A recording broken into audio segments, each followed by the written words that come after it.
Pelas manhãs de domingo, nós estamos refletindo na Igreja que Ama. Nosso tema de igreja é a Igreja Somos Nós. Esse ano, especificamente, a Igreja Somos Nós, Igreja que Ama. E para nos ajudar a sermos essa igreja, entendermos como é ser igreja que ama, não só na sua parte institucional, mas na sua parte orgânica, vivencial, relacional, nosso dia a dia, não só aqui, mas fora também, é que nós estamos meditando na primeira epístola do apóstolo João, apóstolo esse que ficou conhecido como o apóstolo do amor. Provavelmente pela ênfase no amor que ele deu e expressou muito aqui na sua carta. Nós chegamos hoje no capítulo 2, verso de número 3, convido você então a abrir a sua Bíblia em 1 João, capítulo de número 2, vamos ler a partir do verso de número 3, 1 João capítulo 2, a partir do versículo de número 3. Diz assim 1 João capítulo 2, a partir do verso 3, e sabemos que o conhecemos, se guardamos seus mandamentos. Aquele que diz, eu o conheço e não guarda seus mandamentos é mentiroso, e a verdade não está nele. Mas todo o que guarda a sua palavra, neste o amor de Deus tem de fato se aperfeiçoado, e assim sabemos que estamos nele. Quem afirma estar nele também deve andar como ele andou. Amados, não vos escrevo um mandamento novo, mas antigo, que tendes desde o princípio. Esse mandamento antigo é a palavra que ouvistes. Contudo, o mandamento que vos escrevo é novo, verdadeiro em Cristo e em vós, pois as trevas vão passando e já brilha a verdadeira luz. Aquele que diz estar na luz, mas odeia seu irmão, até agora está nas trevas. Aquele que ama seu irmão permanece na luz, e nele não há tropeço. Mas aquele que odeia seu irmão está nas trevas, por elas anda, sem saber para onde vai, pois as trevas lhe cegaram os olhos. Obrigado, Senhor, por esta manhã, pela Tua palavra e pela Tua igreja. Mais uma vez aqui o Senhor nos reúne em Teu nome, o nome de Jesus. E é neste nome, Senhor, que nós pedimos que mais uma vez o Senhor fale conosco. O Senhor que já recebeu as nossas orações, os nossos cânticos, o nosso louvor, a nossa adoração, se digne também de agora nos abençoar com a Tua palavra ministrada pelo Teu Espírito, no poder do Teu Espírito. A nossa oração para a Tua glória mesmo, e em nome de Jesus. Amém. Teve uma vez que uma delegação cristã, de líderes cristãos, foram até a cidade de Accra, capital de Gana, e lá eles visitaram o castelo de Accra, que eles acharam interessante. O que lhes surpreendeu é que naquele castelo havia um porão, um grande porão, onde os escravos ficavam presos, aguardando os navios que iriam os levar para diferentes destinos do mundo. Ali naquele porão, pais eram separados dos filhos, homens das suas esposas, e depois eram enviados. Então era um ambiente de muita angústia, de muito sofrimento, de muito choro. Mas acima daquele porão havia um salão. E naquele salão, os marinheiros, os capitães e os comerciantes de escravos, além de fazerem as suas refeições, faziam também cultos. Cantavam hinos. Liam a Bíblia. Pregavam em cima daquele ambiente de terror. E aí aqueles irmãos falaram assim: será que esses nossos irmãos do passado não se aperceberam, não se apercebiam da maldade da qual eles eram cúmplices? E depois chegaram à conclusão de que as próximas gerações podem também fazer a mesma pergunta a respeito da igreja de hoje, dos cristãos de hoje. Será que os nossos irmãos, os nossos pais, os nossos avós não se apercebiam das maldades das quais eles eram cúmplices? A verdade, irmãos, é que todas as vezes que a igreja se afastou de Jesus e do seu caminho, ela fez mais mal do que bem no mundo. Mais mal do que bem. Coloque-se aí no currículo as cruzadas, coloque-se aí no currículo a Primeira e a Segunda Guerra Mundial, em que cristãos guerrearam contra cristãos. E é por isso que hoje muita gente no mundo, ao redor do mundo, olha assim para a igreja e diz: eu não quero isso. Eu não quero isso. E é por isso que o apóstolo João nos alertou a sua geração e alerta também a nossa no versículo de número 6, dizendo: quem afirma estar nele, quem tem a profissão de fé cristã, quem afirma eu sou cristão, verso 6, quem afirma estar nele, também deve andar como ele andou. Ou seja, andar com Cristo implica, resulta no andar como Cristo. Não é possível andar com Cristo sem andar como Cristo. Quem não anda como Cristo, não está andando com Cristo. E a gente sabe que o caminho de Jesus nesse mundo não foi o caminho da conquista. Não foi o caminho do domínio. Não foi o caminho do poder. O caminho de Jesus nesse mundo foi o caminho do amor. O apóstolo Pedro, que andou com Jesus, afirma lá em Atos capítulo de número 10, ele andou por toda a parte, só fazendo uma coisa, fazendo o bem. Ou seja, Jesus andou no caminho do amor, e a pergunta que nós que afirmamos estar nele precisamos fazer é: como que é esse caminho? A fim de que saibamos se estamos andando com Jesus, como Jesus, no caminho de Jesus, ou se a nossa confissão de sermos cristãos está desassociada do andar com Cristo como Cristo, no caminho de Cristo.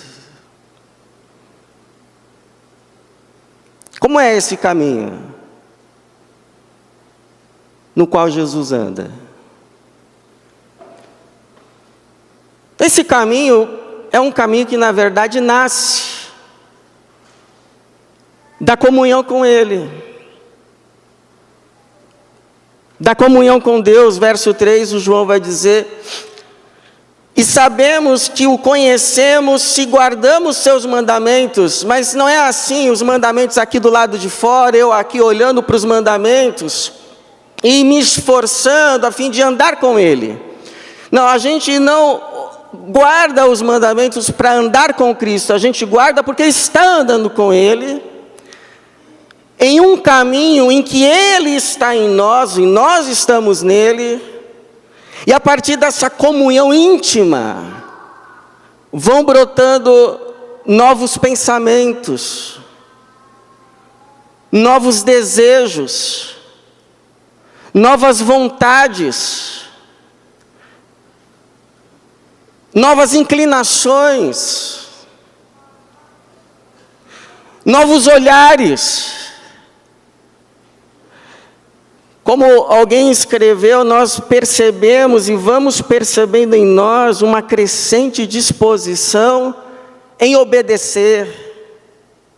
E quando eu li essa frase, eu orei, Senhor, me dá esta crescente disposição de obedecer. Me dá essa crescente disposição de fazer a tua vontade. Te pergunto, você gostaria também de fazer esta oração? Então faça. Senhor, me dê uma crescente disposição em obedecer. Porque, irmão, se você sente o desejo de fazer essa oração, é porque você é de Jesus. O Espírito de Jesus está em você. Se você aspira à santidade, se você aspira a fazer a vontade de Deus, se você se entristece quando você falha, é porque o Espírito Santo está em você. Agora, segundo esse caminho, é o caminho que enxerga o outro. Consegue ver que no mundo tem mais gente. Dentro de casa, não sou só eu, tem mais gente. Na igreja não sou só eu, tem outros irmãos. Então você sabe que o Moisés deu 613 mandamentos para o povo de Israel. Mandamentos que foram resumidos nas 2 tábuas em 10 mandamentos.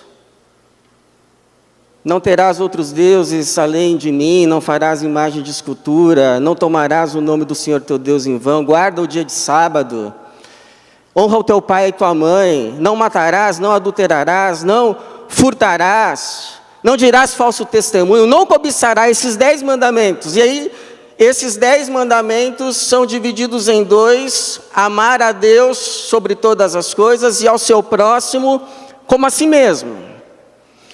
Aí chega o apóstolo Paulo e ele vai dizer para nós que, na verdade, esses 10 mandamentos, eles se resumem, na verdade, em um só. Ele vai falar lá em Gálatas 6,14, pois toda a lei se resume em uma só ordenança, a saber, amarás ao próximo como a ti mesmo.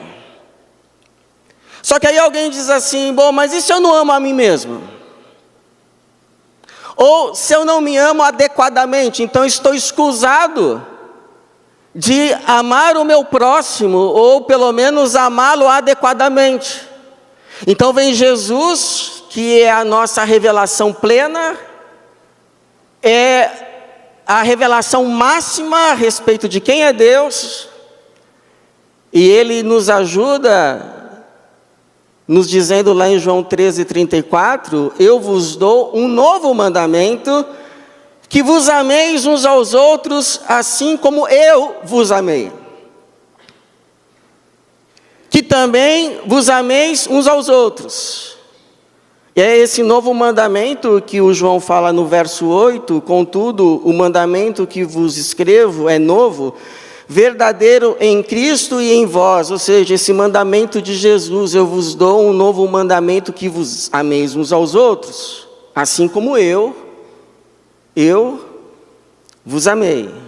Ou seja, a nossa referência de amor é o amor de Jesus. A nossa referência de como nós devemos amar o outro é como Jesus nos ama. Amor esse que Ele inclusive já derramou no nosso coração. É o amor que não apenas se abstém de fazer o mal ao outro, mas que vai ao outro para lhe levar o bem,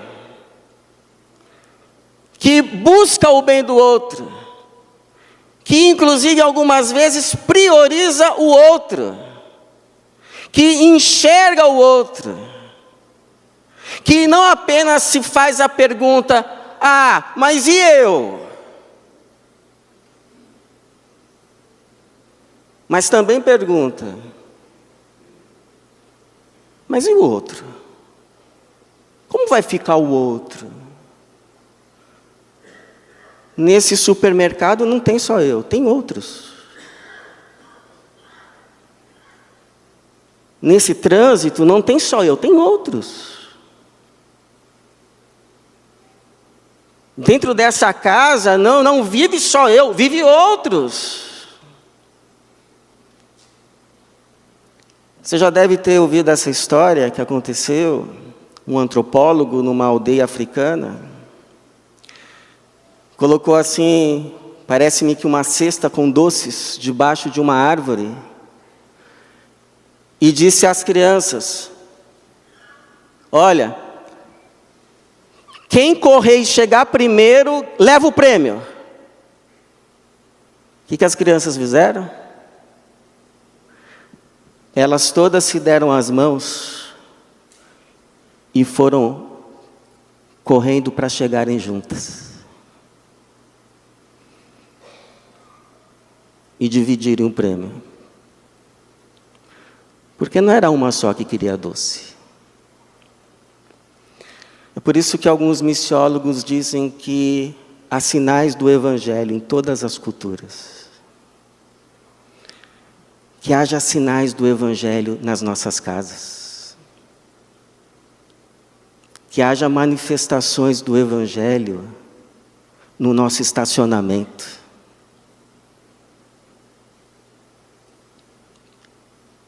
Que haja manifestações do Evangelho na nossa vida. Da presença de Jesus em nós. O amor encarnado.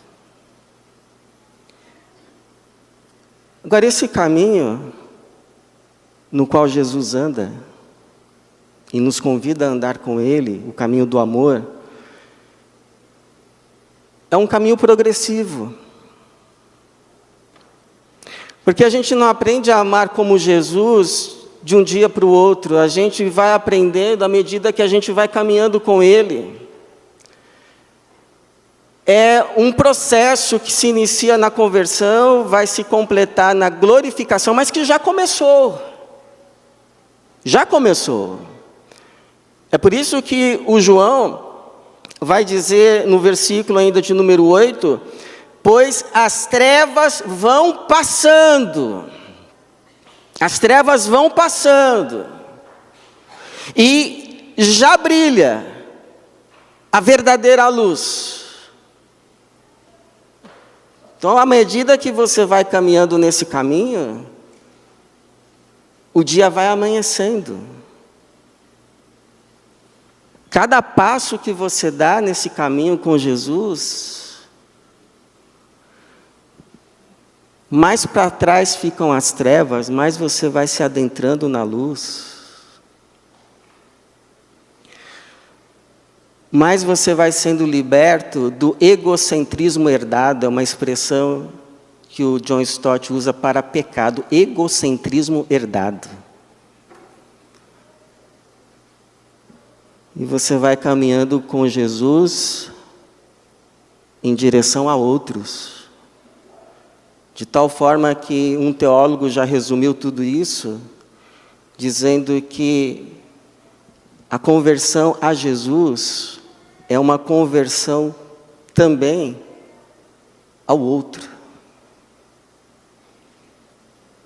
Uma vez que Jesus viveu para o bem de outros. Quem começa a andar com Ele, começa também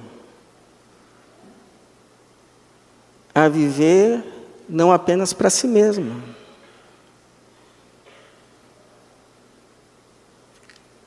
Começa a enxergar que no caminho tem outros. E é por isso que esse versículo tem paralelo com o versículo de número 5, que o João diz: mas todo o que guarda a sua palavra, neste o amor de Deus tem de fato se aperfeiçoado. É um processo. À medida que vamos andando com Jesus, o dia vai amanhecendo e o amor vai sendo aperfeiçoado. Vai se formando em nós os traços de Cristo. Então, num resumo, quando você começa a andar com Jesus, você se matricula na escola do amor. A formatura é no último dia. Mas as aulas já começaram. E você vai avançando à medida que as lições vão sendo aprendidas, com os erros, com os acertos, à medida que as provas do amor vão se apresentando na sua frente. Quando você menos espera, ou numa coisa muito grande, ou numa coisa muito pequena, está lá uma prova do amor para você. Agora, por que você precisa saber disso? Que é um discipulado, é uma caminhada, é um processo. Porque você pode olhar para trás na sua caminhada e você pode identificar pessoas que você reprovou na prova do amor. Pessoas que você falhou em amar. Talvez novas oportunidades serão dadas. Talvez não seja mais possível. Mas você pode olhar para as pessoas que estão agora com você no caminho e aplicar tudo o que você aprendeu nessa escola de Jesus do amor agora. Agora. O erro que eu cometi lá com aquela pessoa, aquilo que eu fiz ou não fiz, agora com essa eu quero acertar. Agora essa, eu quero verdadeiramente amar. Então eu te pergunto, para quem a luz de Jesus está apontando no seu caminho? Para você amar hoje. Quem a luz assim de Jesus aponta? Ó, tá vendo essa pessoa? Ame ela. Está vendo essas pessoas que estão com você? Que eu estou te confiando o bem delas nas tuas mãos. Ame essas pessoas. Passe nessa prova de amor. Porque vai ser mais um progresso para dentro da luz, em nome de Jesus. Louvado seja o nome do Senhor, que nos conduz nesse caminho de luz. Agora, esse caminho de Jesus, porque você sabe, irmão, que, na verdade, todo pecado é uma falha em amar. Todo pecado é uma falha em amar. Seja Deus, seja alguém. é uma falha no amor. Então, por fim, esse caminho de Jesus, o caminho do amor, é um caminho que nos protege. É um caminho que nos guarda. Porque sabe qual é o nosso problema? É que a gente pensa assim, se eu amar eu vou perder. E vai mesmo. Pode perder tempo, pode perder recursos. Se eu amar eu vou sofrer. Vai mesmo. O amor tudo sofre. Mas sabe de uma coisa? Se você amar, você vai perder menos e sofrer menos do que perderia e sofreria se decidisse não amar.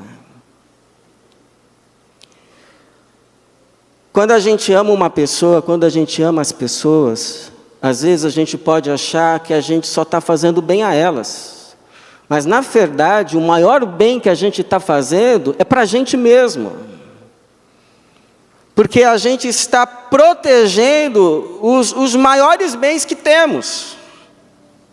Porque olha só como o João termina essa passagem. Mas aquele que odeia o seu irmão, ou seja, aquele que não ama o seu irmão. Odiar não é necessariamente querer matar, é não olhar nos olhos. É passar no mesmo corredor, fingir que não viu. Que coisa mais, sabe? Então, mas aquele que odeia o seu irmão, que despreza o seu irmão, está nas trevas. Por elas anda, sem saber para onde vai, pois as trevas lhe cegaram os olhos. Por quê? Porque não são dois caminhos, um caminho da luz e um caminho do amor. O caminho da luz e o caminho do amor é um só.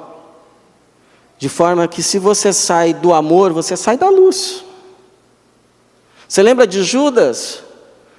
Que sai do caminho de Jesus, ou seja, sai do caminho do amor, para ir ganhar suas moedas de prata.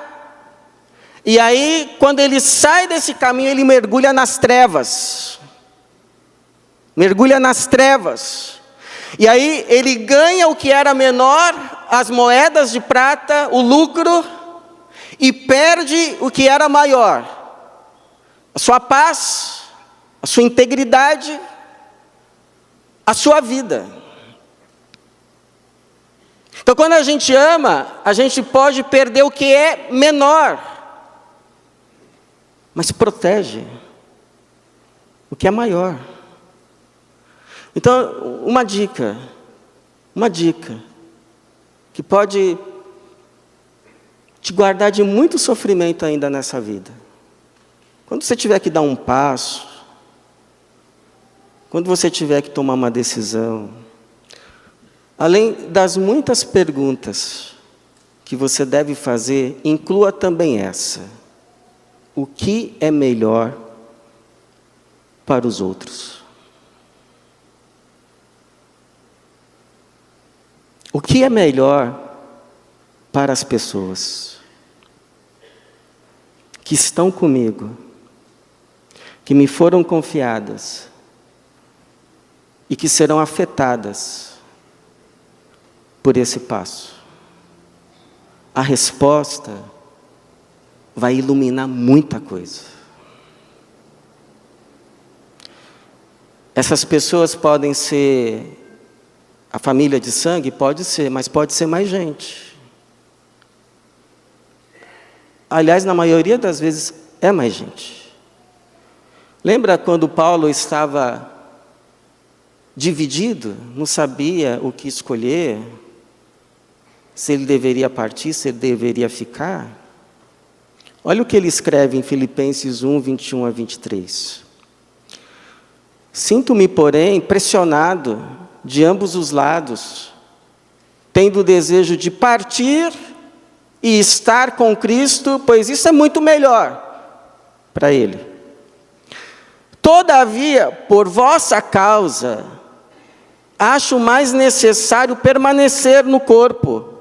E tendo esta confiança, sei que ficarei e permanecerei com todos vós, para vosso desenvolvimento e alegria na fé.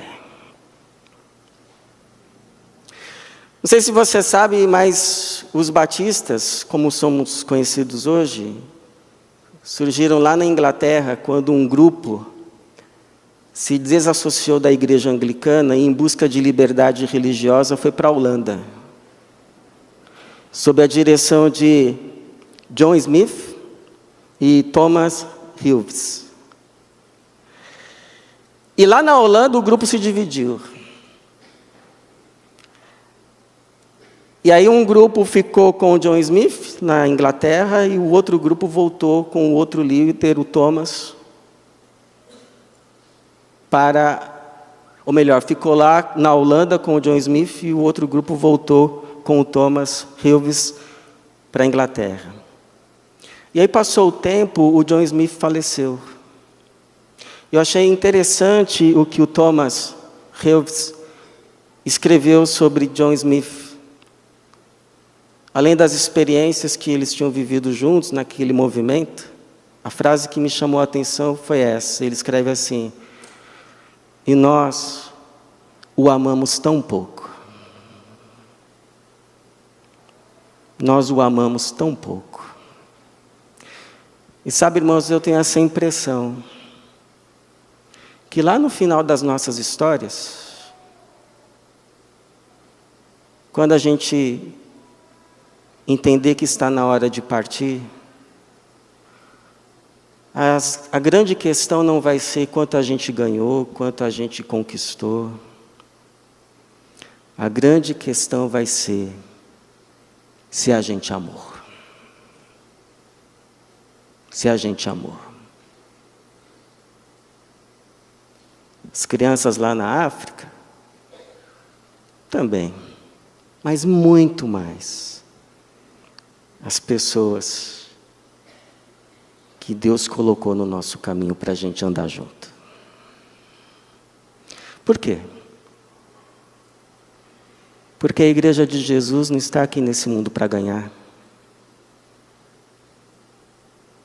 Não está nesse mundo para dominar. Não está nesse mundo para conquistar. A igreja de Jesus está nesse mundo para andar com Jesus, como Jesus. E quando ela faz isso, ela cumpre a missão. E isso é o maior testemunho que o mundo recebe. Por isso que João, palavras de Jesus, Jesus disse, João 13,14, nisto, todos saberão que sois meus discípulos, se vos amardes uns aos outros. Que Deus nos dê a graça de andar no caminho de Jesus, com Jesus e como Jesus, para a glória dele e para o nosso bem. Amém, Jesus.